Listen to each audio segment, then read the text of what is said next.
साथियों, इतिहास में मैंने मौर्य वंश तक आप लोगों को क्वेश्चन का प्रैक्टिस कराया था। मध्य एशिया से संपर्क एवं प्रभाव।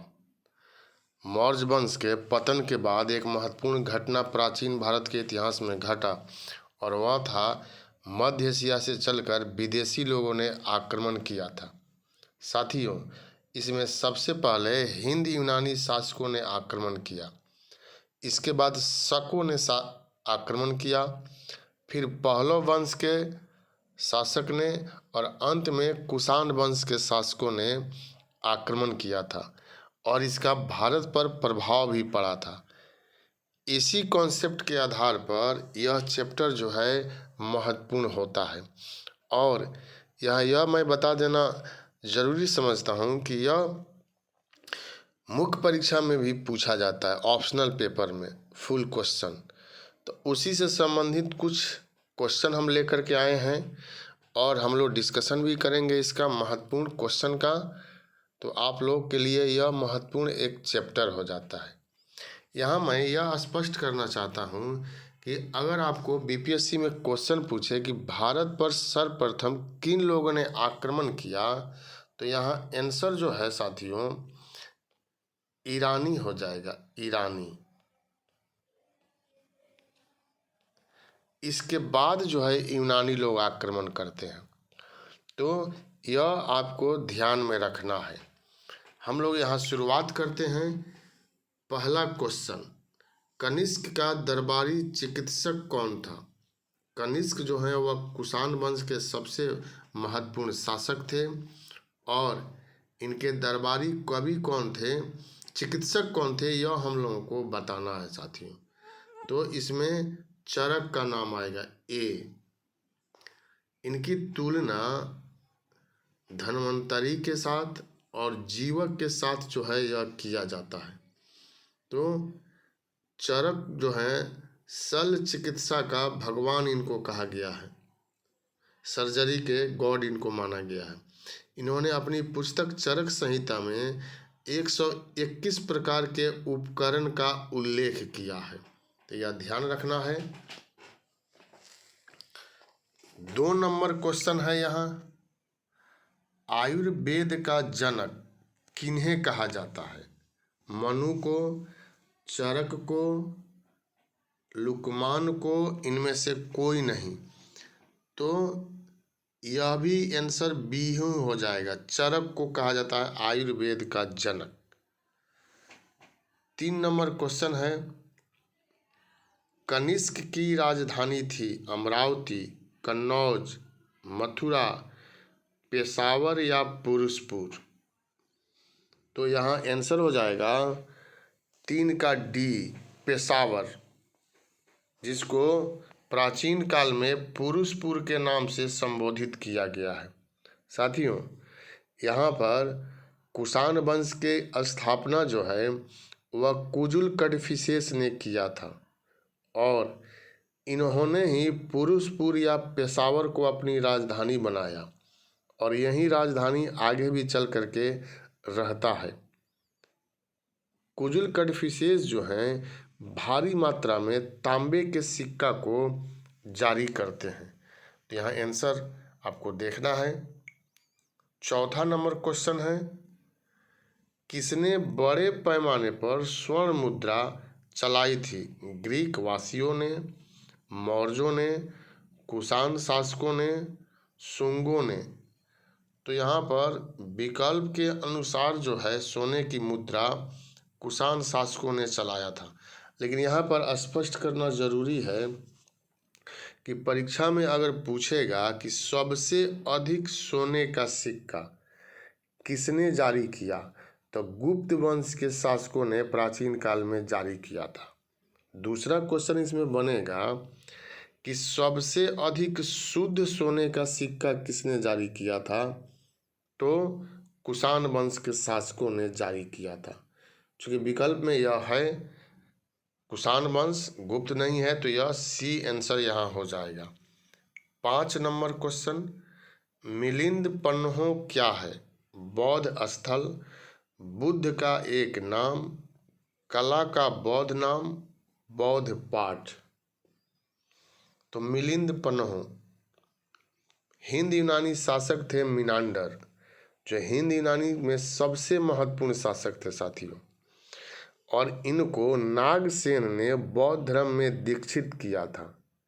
नागसेन और मिलिंद या मिनांडर के बीच जो प्रश्नोत्तर क्रम में वार्तालाप हुआ, उसी को पुस्तक के रूप में लिखा गया और उसी पुस्तक का नाम है मिलिंद पन्ह। इसका अर्थ हुआ मिलिंद का प्रश्न, और यह बौद्ध धर्म से संबंधित है, इसलिए आंसर हो जाएगा बौद्ध पाठ। 6 नंबर क्वेश्चन, भारतीयों के लिए महान सिल्क मार्ग किसने आरंभ कराया? कनिष्क, अशोक, हर्ष, फाहियान। सिल्क रूट, तो इस पर कुषाणों का अधिकार था, और इसमें आंसर जो है वह कनिष्क का नाम आ जाएगा साथियों।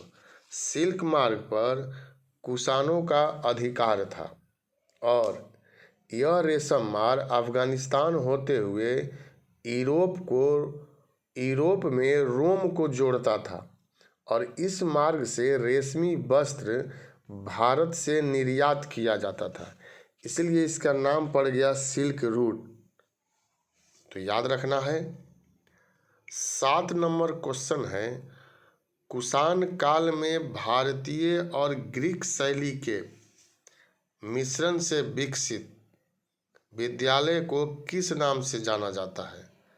कुषाण कला, फारसी कला, गंधार कला, मुगल काल। तो आंसर हो जाएगा गंधार कला 7 नंबर का। जब हिंद यूनानी शासकों ने भारत पर आक्रमण किया तो वह अपने साथ एक नई शैली लेकर के आए, और हिंद और यूनानी शैली के मिश्रण से एक नई शैली का जन्म हुआ, जिसको गंधार कला के नाम से हम लोग जानते हैं। और इसी कला के अंतर्गत भगवान बुद्ध की पहली मूर्ति का निर्माण जो है वह किया गया था। तो सी जो है 7 नंबर का आंसर हो जाएगा। 8 नंबर क्वेश्चन है, किस चीनी जनरल ने कनिष्क को हराया था? पांचाओ, पानयांग, शी हुआंगटी, हो ती। तो साथियों, कनिष्क साम्राज्यवादी प्रवृत्ति के व्यक्ति थे। इन्होंने साम्राज्य विस्तार के क्रम में महत्वपूर्ण क्षेत्र को जीता, लेकिन चीन के सेनापति पांचाऊ से यह पराजित हो गए थे, और बाद में दोबारा युद्ध हुआ तो पांचाऊ के पुत्र पानयांग को इन्होंने पराजित कर दिया। यहाँ पर तो आंसर ए हो जाएगा, लेकिन बाद में कनिष्क ने पानयांग को पराजित किया, संधि हुआ, और संधि शर्त के अनुसार 3 महत्वपूर्ण क्षेत्र जो है कनिष्क को मिला, यारकंद का क्षेत्र, कासगार का क्षेत्र और खोतान का क्षेत्र। इस प्रकार यह पहला शासक है जिसने भारत की सीमा को चीन के सीमा तक पहुंचा दिया था। 9 नंबर क्वेश्चन, उत्तरी तथा उत्तरी पश्चिमी भारत में सर्वाधिक संख्या में तांबे के सिक्का को जारी किसने किया था? इंडो ग्रीकों ने, कुषाणों ने, शकों ने, प्रतिहारों ने।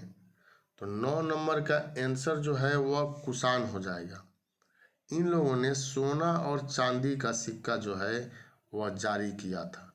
सर्वाधिक संख्या में तांबे का सिक्का जारी करने का श्रेय कुषाण वंश के शासक कुजुल कडफिसेस को दिया जाता है। इसको कडफिसेस प्रथम के नाम से भी हम लोग जानते हैं। 10 नंबर क्वेश्चन है, शक संवत किसने और कब शुरू किया था? कडफिसेस ने 58 ईसा पूर्व में, रुद्रदामन प्रथम ने 78 ईस्वी में, विक्रमादित्य ने 58 ईसा पूर्व में, कनिष्क ने 58 ईस्वी में। तो शक संवत को जारी करने का श्रेय कनिष्क को दिया जाता है। कनिष्क 78 ईस्वी में गद्दी पर आए, और इसी के उपलक्ष्य में शक संवत जो है वह जारी किया। भारत का कैलेंडर भी इसी पर आधारित है साथियों। विक्रमादित्य ने 58 BC में विक्रम संवत को जारी किया था।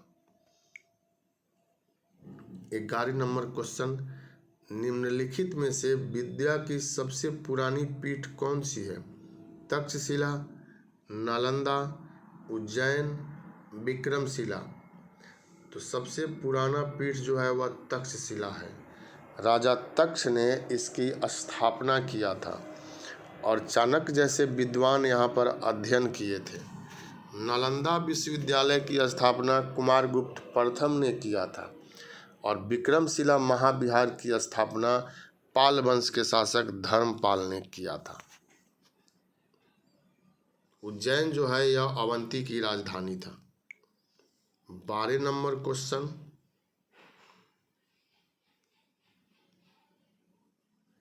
यहाँ आप देख सकते हैं, भारत का राष्ट्रीय पंचांग किस काल पर आधारित है? विक्रम काल, काली काल, शक काल। तो अभी मैंने चर्चा किया, शक काल पर यह आधारित है साथियों।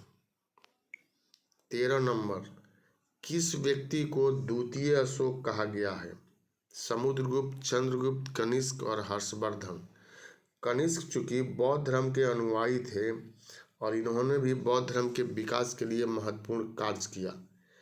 इन्हीं के संरक्षण में कश्मीर में चौथी बौद्ध संगीति का भी आयोजन हुआ था, इसलिए इनको द्वितीय अशोक के नाम से भी संबोधित किया गया है। 14 नंबर क्वेश्चन, भारतीय रंगमंच में यवनिका का शुभारंभ किसने किया? एनसीईआरटी का महत्वपूर्ण पॉइंट है। यवनिका पर्दा कहते हैं इसको। शकों ने, पार्थियनों ने, यूनानियों ने, कुषाणों ने। तो यहाँ पर यूनानी जो है वह आंसर हो जाएगा साथियों। और नाटकों में पटाक्षेप शब्द के लिए यवनिका शब्द का प्रयोग यूनानी लोग करते थे। 15 नंबर क्वेश्चन, भारत में सर्वप्रथम स्वर्ण मुद्राएं किसने चलाई? कुषाण, यूनानी, शक, पार्थियन। तो भारत में सर्वप्रथम स्वर्ण सिक्का जो है यूनानियों लोगों ने चलाया था, जिनको हिंद यूनानी के नाम से भी जानते हैं। तो बी यहाँ आंसर हो जाएगा। सबसे पहले लेख युक्त सिक्का भी इन्हीं लोगों ने जारी किया था, हिंद यूनानियों ने। 16 नंबर क्वेश्चन, कनिष्क के शासनकाल में रहने वाले साहित्यकार थे? नागार्जुन और अश्वघोष, वसुमित्र और अश्वघोष, चरक और सुश्रुत, अश्वघोष और कालिदास। तो 16 में आंसर होगा वसुमित्र और अश्वघोष। यह लोग कनिष्क के दरबार में रहते थे साथियों। वसुमित्र जो चौथी बौद्ध संगीति के अध्यक्ष थे और इन्होंने महाविभाषा सूत्र नामक ग्रंथ की रचना किया था। महाविभाषा सूत्र, जिसको बौद्ध धर्म का विश्वकोश कहते हैं। अश्वघोष भी कनिष्क के राज दरबार में रहते थे। इनकी तुलना मिल्टन, गेटे, कॉन्ट और वाल्तेयर आदि से किया गया है। यह चौथी बौद्ध संगीति में उपाध्यक्ष थे। इनकी प्रसिद्ध ग्रंथ का नाम है बुद्ध चरित, और बुद्ध चरित को बौद्ध धर्म का रामायण कहा गया है। तो बहुत सारा क्वेश्चन यहाँ बन गया है, आपको ध्यान देना होगा। नागार्जुन भी कनिष्क के दरबार में ही रहते थे और इनको भारत का आइंस्टीन कहा गया है। परीक्षा में पूछ दे भारत का आइंस्टीन किनको कहा गया है, तो नागार्जुन को कहा गया है। इन्होंने सापेक्षवाद सिद्धांत को जन्म दिया था साथियों। 17 नंबर क्वेश्चन, भारत में सैनिक शासन सर्वप्रथम शुरू किया था? हिंद यूनानी, शक, कुषाण और पहलव।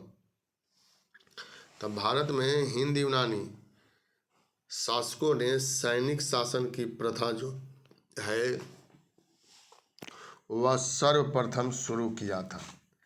हिंद यूनानी शासक में पहला शासक साथियों डेमेट्रियस था, जिसको पाली ग्रंथ में दमित्र कहते हैं, और इसी ने पहली बार भारत पर आक्रमण किया था और सबसे महत्वपूर्ण इस वंश के शासक जो थे वह मीनांडर थे,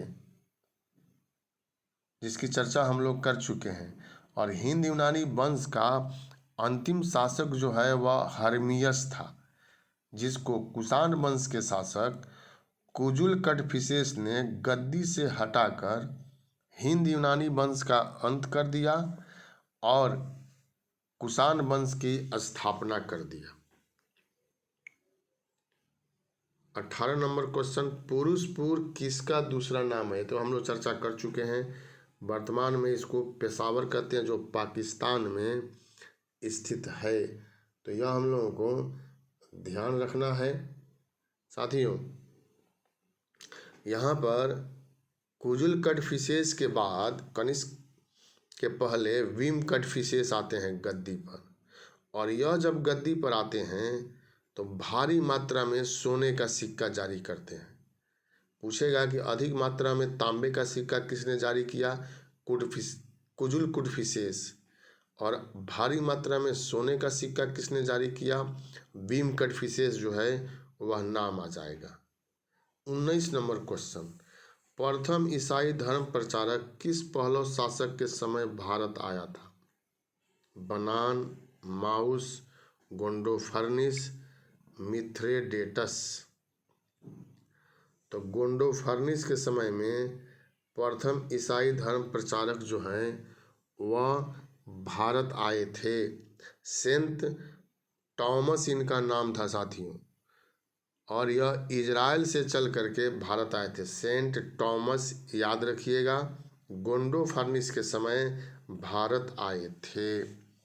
यहाँ पर यह स्पष्ट करना जरूरी है कि पहलव लोग को पार्थियाई भी कहते हैं, पहलव वंश के शासकों को। बनान जो था इस वंश का संस्थापक था, और इन लोगों का मूल निवास स्थान जो था वह ईरान था। बनान ने इस वंश की स्थापना किया, लेकिन पहला स्वतंत्र शासक जो था वह मिथ्रेडेटस था। मिथ्रेडेटस। भारत में इस वंश की स्थापना करने का श्रेय माउस को दिया जाता है। तो यहाँ के लिए गोंडोफर्निस और जानकारी मैंने दिया। जो भी क्वेश्चन पूछा जाएगा जवाब आपको सही देना है, गलती नहीं करना है। 20 नंबर क्वेश्चन, पहला शासक जिसने संस्कृत भाषा में अभिलेख जारी किया। पहले का अभिलेख जो है वह प्राकृत भाषा में है, अशोक का। मिलिंद, रुद्रदामन, नागसेन, कनिष्क।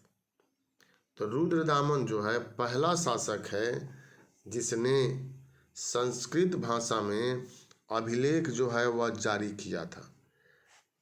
यह शक वंश का सबसे महत्वपूर्ण शासक था। साथियों, हिंद यूनानी के बाद शकों ने भारत पर आक्रमण किया। शक लोगों को सीथियन भी कहते हैं।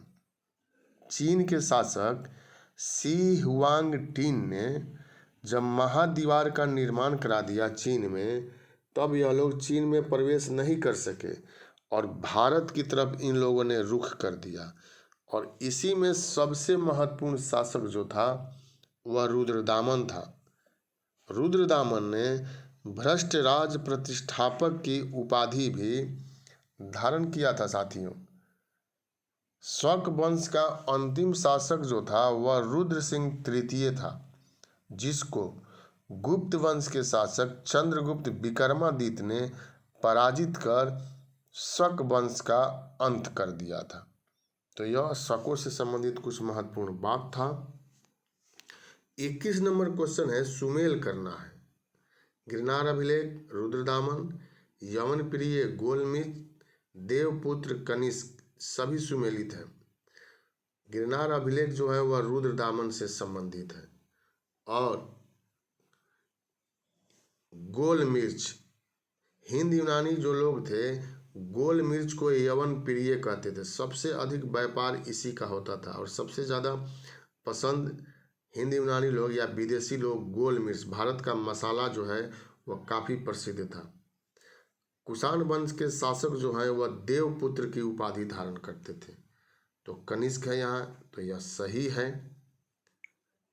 22 नंबर क्वेश्चन है, सर्वप्रथम सोने का सिक्का हिंद यूनानी ने जारी किया। तो सबसे अधिक शुद्ध सोने का सिक्का किसने जारी किया? ये हम लोग चर्चा किए हैं, आप लोगों का सही होना चाहिए। सबसे अधिक शुद्ध सोने का सिक्का कुषाणों ने जारी किया था साथियों। और कुषाण वंश को इतिहास में युची और तोखारी भी कहा गया है। तो यह भी नाम इन लोगों का मिलता है। इन लोगों को युची भी कहते हैं और तोखारी भी कहते हैं। 23 नंबर क्वेश्चन है, किसके समय सुविशाख ने सुदर्शन झील का पुनर्निर्माण कराया? रुद्रदामन, कनिष्क, मिलिंद, सभी गलत है। रुद्रदामन आंसर हो जाएगा। सुविशाख, रुद्रदामन के समय में सुविशाख सौराष्ट्र के प्रांतपति थे और रुद्रदामन के आदेश पर इन्होंने सुदर्शन झील का पुनर्निर्माण कराया, जिसका उल्लेख जो है गिरनार अभिलेख में भी किया गया है। तो यही आंसर जो है वह हो जाएगा। 24 नंबर क्वेश्चन, मीनांडर को किसने बौद्ध धर्म में दीक्षित किया? तो मीनांडर को बौद्ध भिक्षु नागसेन ने दीक्षित किया था। सी जो है यहाँ पर आंसर हो जाएगा। साथियों, भारत पर आक्रमण हुआ तो इसका प्रभाव भी पड़ा। जैसे हिंद यूनानी लोगों ने भारत पर आक्रमण किया तो यह लोग अपने साथ ज्योतिष शास्त्र, ग्रहों की गति, कैलेंडर का ज्ञान, भविष्यवाणी करने की प्रथा भारत में लेकर के आए और इन लोगों ने भारत में इसका प्रचलन जो है वह शुरू किया था। पहले हम लोग इसके बारे में नहीं जानते थे, तो यह ध्यान रखना है। और कनिष्क ने देवपुत्र के साथ साथ कैसर की भी उपाधि जो है वह धारण किया था साथियों। इसने पुरुषपुर को अपनी राजधानी तो बनाया ही, जब क्षेत्र का विस्तार हुआ तो मथुरा को इसने अपनी दूसरी राजधानी बना लिया। तो यह भी ध्यान में रखना है। और मध्य एशिया से जब संपर्क स्थापित हुआ तो भारत के लोगों ने शक और कुषाणों से अश्वरोही सेना को कैसे मजबूत किया जाए इसके बारे में भी सीखा। जैसे शक और कुषाणों ने लगान, जीन और काठी भारत के लोगों को जानकारी दिया कि लगाम, घोड़े का लगाम, जीन और काठी, इससे अश्वरोही सेना काफ़ी मजबूत हो गई। शक और कुषाणों ने लंबा कोट, लंबा टोप, चमड़े की जूता, कुर्ता पैजामा आदि से भारतीयों को अवगत कराया। इस प्रकार मध्य एशिया के लोगों ने जब आक्रमण भारत पर किया और भारत से संपर्क स्थापित हुआ तो प्रत्यक्ष और अप्रत्यक्ष रूप से सभी क्षेत्रों में इसका प्रभाव जो है वह दिखलाई पड़ता है। तो यही महत्वपूर्ण क्वेश्चन था साथियों, मध्य एशिया से संपर्क एवं प्रभाव। इसके बाद हम अगला चैप्टर लेकर के आएंगे इतिहास से। उसमें होगा महत्वपूर्ण एक चैप्टर, बहुत बड़ा चैप्टर है, और वह होगा गुप्त वंश। बहुत बहुत धन्यवाद, बहुत बहुत शुभकामना आप लोगों को। जो नए हैं वह कम से कम सब्सक्राइब तो कीजिए। अगर आपको अच्छा लगता है तो सब्सक्राइब कीजिए। यह आपको परीक्षा में पूछा जाएगा। भले ही आपको यह लगता होगा कि यह डिजिटल बोर्ड नहीं है या बहुत अच्छे तरीक़ा से लिखा हुआ नहीं है, या हम लोगों को जो डिजिटल बोर्ड का आनंद है वो नहीं मिल रहा है, आपको पढ़ने से मतलब है, उसकी भी व्यवस्था में हम लोग लगे हुए हैं। यह क्वेश्चन आपको परीक्षा में आएगा तब आपको लगेगा कि मैंने क्यों नहीं इसको देखा। तो आप इसको देखिए, सब्सक्राइब करना है वो आपके ऊपर है, कीजिए या नहीं कीजिए, लेकिन देखिए इसको ज़रूर, क्योंकि यह बीपीएससी में पूछा जाएगा। और साथियों, मैं सभी चैप्टर को समाप्त करूंगा। इतिहास का जो एसडी पब्लिकेशन का बुक हम लोग निकाले हैं वह मैं परीक्षा के पहले सब चैप्टर से महत्वपूर्ण क्वेश्चन को समाप्त करूंगा। तो 40 क्वेश्चन का सवाल है, आप खुद समझ सकते हैं।